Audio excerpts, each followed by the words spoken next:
that was still being processed at the time? And what did his lawyer say?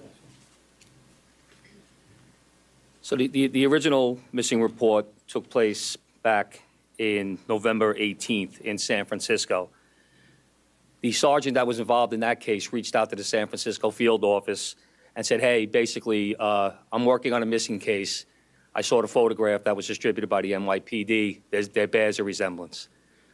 That tip was forwarded to us close to 45 hours after the incident took place. It showed up to a TFO, which is a task force officer. We have NYPD officers embedded with the FBI. They received that tip. It was one of 4 tips that they had received that day, and they were vetting it. Part of that vetting process was that they reached out to Mangione's mother in San Francisco very late on the 7th.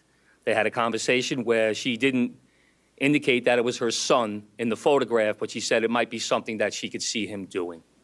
So that information was going to be passed along to the detectives the next morning, but fortunately we apprehended him before we could act on that.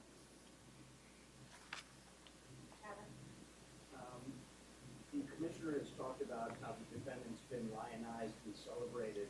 I'm wondering how concerned you are about a potential jury knowing that someone on that jury would be someone who would lionize and celebrate him.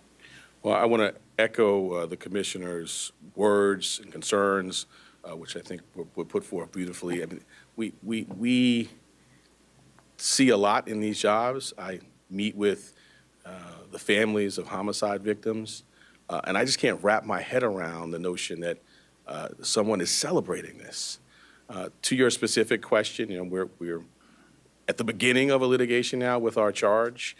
We have a phenomenal trial team in place, led by ADA Joel Seidman, who has been in this office for more than 40 years and handled some very challenging matters. We have a voir dire process in place.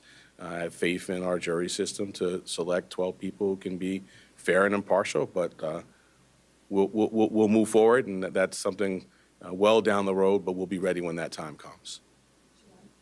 2 questions, if possible. One will be about Mr. Thompson's matter. But the first, I want just maybe to explain more to viewers how you come to the conclusion that this is an act of terrorism. I think it's an important part of this. And so I'm hoping maybe you can explain that a little more, just sort of define maybe the statute here a little bit. Sure, and my point, I mean, the statute talks about attempts to influence or coerce a civilian population. The statute talks about intending to influence a policy of government, and it talks about seeking to put forth things sort of similar to that by murder. So the statute, the plain language of the statute is clear. Obviously, we've charged it, the grand jury has voted on it, and we intend to go forward and prove it. But I think it does help to take a step back and think about the proof in the case, some of the writings. I'm not going to get into too much of that, but and the actual reaction. In the middle of Midtown, the beginning of a busy day, tourists, commuters, business people, the intent was to sow terror.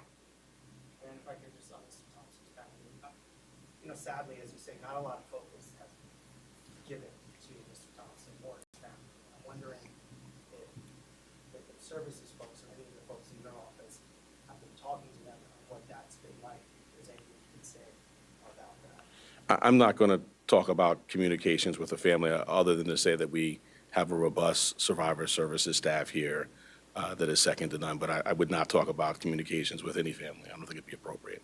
But I appreciate your concern. Well, it's just because, indeed, like you're saying, there's been so much focus on the suspect here. Yeah. It's quite different than what we normally see. I echo what the commissioner said, and the sentiment of your question, my heart goes out to it. I mean, this is a significant piece of what we do here, is we center the trauma of survivors and victims and their families. A significant piece of what I do is sit across the table and look people in the eye and, when appropriate, if they want to, offer a hug.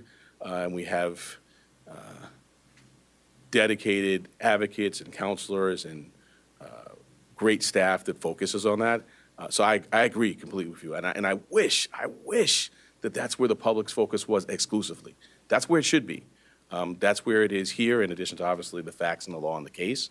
But because of respect for where your question is coming from, I'm not going to get into communications.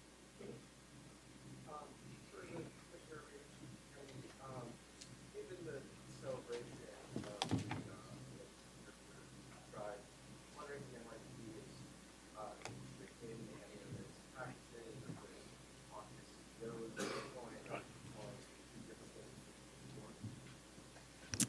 Yes, absolutely. And we've seen a real increase, sustained increase since December 4th in concern, not just from CEOs, but from corporations broadly. And so going back to the DA's point, the intent to intimidate or coerce a civilian population, which is, of course, at the root of our state terrorism statute, is very much borne out in this reaction.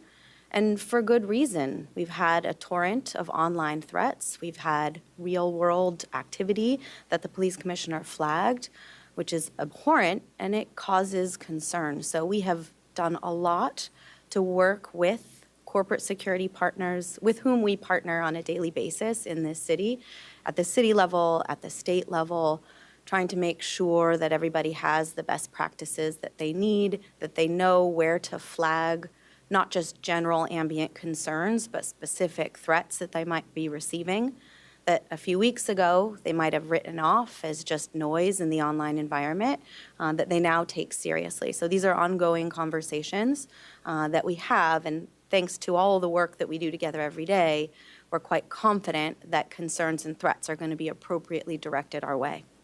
We're going to take two more. Yep.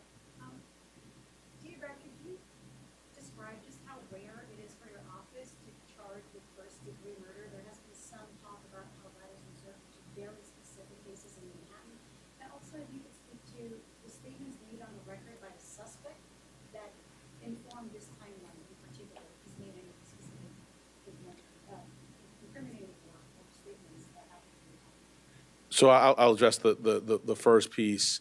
The first-degree murder statute has a number of subsections. They're sort of clearly delineated, and they are reserved for, the most abhorrent conduct, killing a police officer, serial killing, and the terrorism is one subsection of that. And so I would say, fortunately, that's not happening a lot. Taking a step back, I can't think of another office that is more equipped to handle a terrorism charge. We have a great terrorism unit. We were at the forefront of getting the statute passed. Within the last 2 years, we've tried two very significant terrorism cases, one involving an English-speaking operative based in Jamaica, and another involving someone who was here and funding overseas terrorism by cryptocurrency. So we have the expertise, and as I mentioned, the expertise on this team, and so we're prepared to go forward. How about the statements? Yeah, I'm not going to go beyond what's in the filing. All right, last question, Laura. Dear Bragg, are you able to say now, on what sort of statements that will be seeking the maximum sentence from So as a matter of practice, I don't talk about sentencing outside of court as a first matter, and certainly not at the initial stages of a matter. But I think you can tell the seriousness with which we take this matter by the way in which it's charged. The murder in the second degree actually has a mandatory life without parole sentence, no discretion for the judge at all. So that's the maximum there. But I'm not going to go beyond that. We will first get the defendant to New York. We will have him arraigned. We will be before our judge. We will engage in pretrial litigation. If there's a trial, we're ably equipped to do that. And then we will proceed to sentencing, at which point we'll make our arguments in court. Thank you all so much. Thank you, sir. I was taking your book.